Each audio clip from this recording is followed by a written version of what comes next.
Bonjour, bienvenue à l'atelier du Meeple, mon nom est Martin et aujourd'hui je vous montre comment ranger un jeu de cartes tout simple. Alors, Lords of Scotland, c'est un jeu que j'ai eu beaucoup de difficultés à retrouver. C'est un ami qui s'en débarrassait qui me l'a refilé.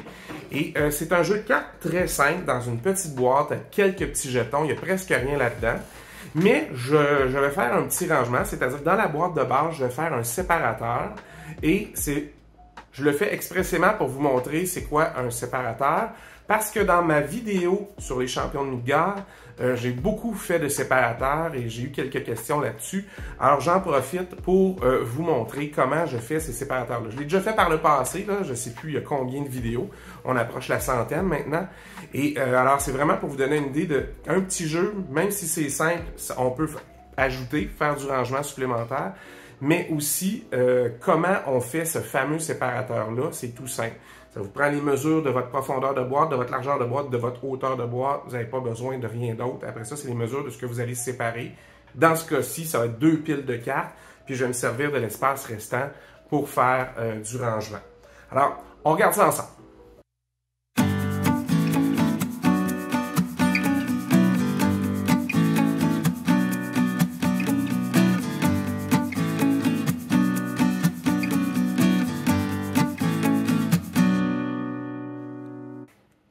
Alors, je vous présente le petit jeu de pli Lords of Scotland. Alors, c'est pas gros.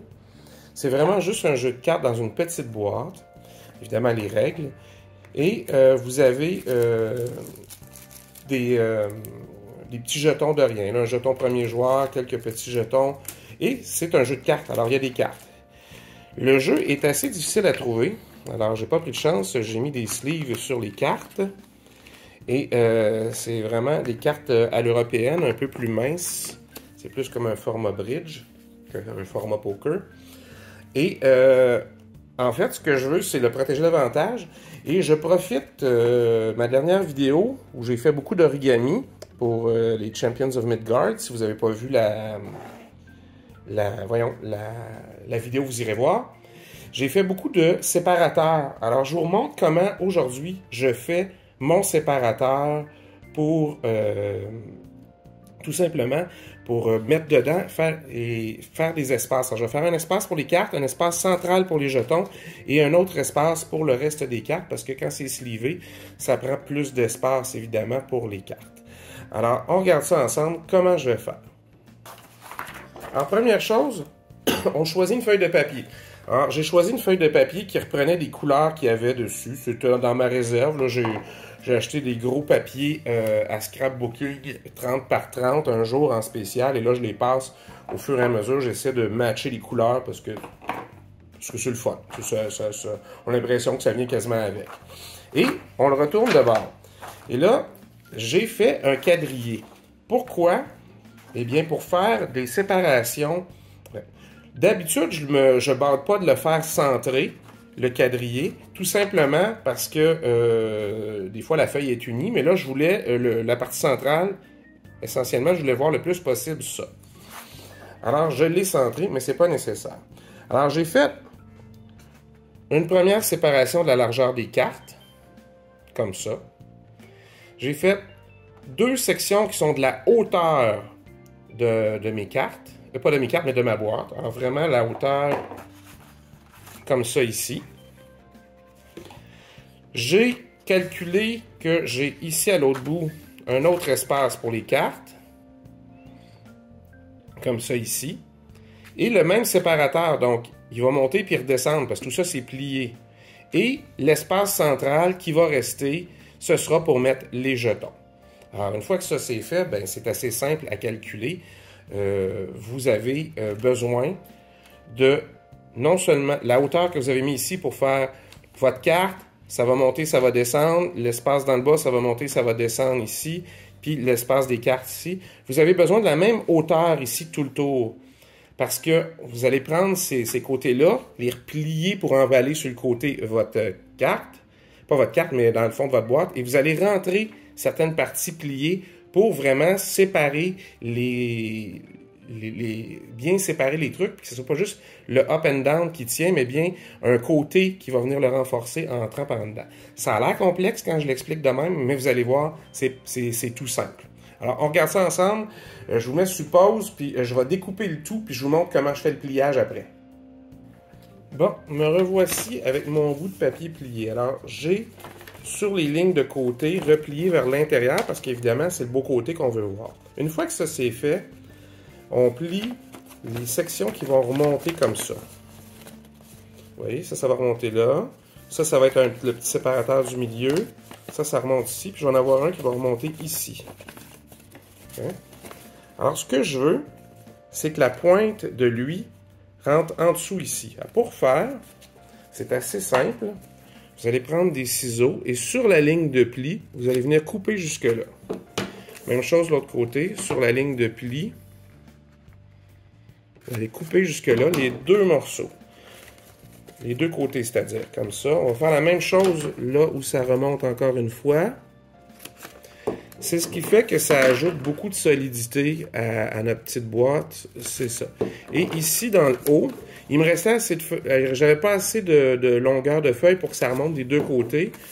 Mais je vais le faire quand même remonter sur un des deux côtés. Vous allez voir ce que je veux dire tout à l'heure. Alors, c'est un peu tricky la première fois, mais vous allez pincer ce bout-là. Et vous allez l'envoyer en dessous comme ça.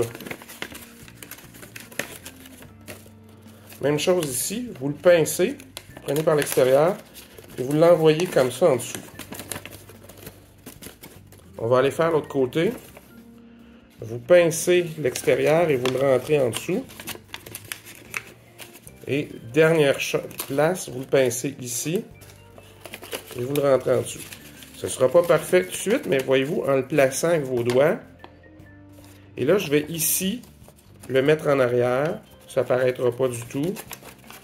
Même pas obligé de coller ça. Faites juste le plier comme ça. Alors, qu'est-ce qu'on fait après? Ben, on prend tout simplement notre boîte. Comme ça. Et on vient glisser notre séparateur dedans. Tout simplement. Et là, tout d'un coup, ça ici, parce qu'on a rentré le côté en dessous ici, ça devient beaucoup plus solide. Alors, vous pouvez, puis là, c'est flush avec le côté. Alors, vous pouvez laisser tomber les sacs. Vous connaissez mon amour des petits sacs en plastique. J'haïs ça de mourir. Vous mettez l'épée ici. Ou par-dessus, là, il y aura de l'espace en masse, là. C'est vraiment... Je me sers de cet exemple-là pour vous montrer comment je fais les séparateurs dans toutes mes autres boîtes. C'est pas que le jeu avait un besoin immense d'un séparateur. Mais, vous voyez, comme ça, on peut très bien mettre les cartes, aller les chercher. Puis, vous pouvez mettre quelques cartes de plus sur un côté. Glisser votre petite épée là.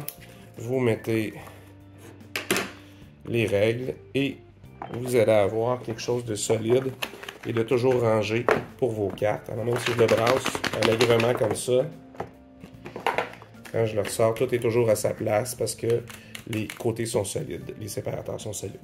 Alors voilà! Évidemment, Lord of Scotland, c'est un tout petit jeu de cartes. Alors c'est pas compliqué à faire, mais vous avez vu, ce rangement-là que je fais dans ce boîte-là, bien, je pourrais tellement m'en servir dans une boîte que j'aurais fait sur mesure pour autre chose. Si vous allez voir dans ma vidéo sur les champions de Midgard, j'avais une boîte où j'ai fait 3 séparations égales parce que les tokens à rentrer dedans, c'était presque les mêmes quantités, il y en avait beaucoup. Et ça évite après ça d'avoir à sortir toutes les ressources puis les mettre sur la table. Vous mettez la boîte là, puis les gens pigent les ressources dedans, puis quand ils ont terminé, ils remettent les ressources dedans. C'est ça qui est intéressant. On ne fait pas tout ça juste pour le look, même si c'est quand même plus joli là, que les sacs. On fait surtout ça pour que ce soit pratique. Alors, je vous invite, si vous voulez en savoir plus, à aller voir les ludistes origamistes sur Facebook. Ils ont un site, une application maintenant. C'est très, très, très efficace. Vous allez pouvoir faire des petits rangements qui prennent quelques minutes comme ça, mais qui sont ô combien utiles. Alors, n'hésitez pas, si vous avez des commentaires, inscrivez-le sous la vidéo. Ça me fera plaisir d'y répondre. Vous pouvez toujours vous abonner à la chaîne. Vous avez juste à sélectionner la cloche pour activer et savoir quand la prochaine vidéo va sortir. En attendant, amusez-vous!